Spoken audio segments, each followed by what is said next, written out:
Hello everyone, welcome back to our channel Login 8. In this guide video, I will show you how to fix black screen on Android. So if you're seeing black screen on Android, there might be various reasons behind it. So first of all, what you have to do is simply start your device. For that, hold your power button for 7 to 10 seconds. After that, your device should start. But if this does not work, it might be because your device does not have any charge. So in that case, grab your charging cable and charge your device and start the device again.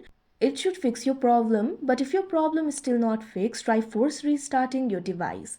In that case, what you have to do is simply hold the power button and volume down button for 10 to 15 seconds.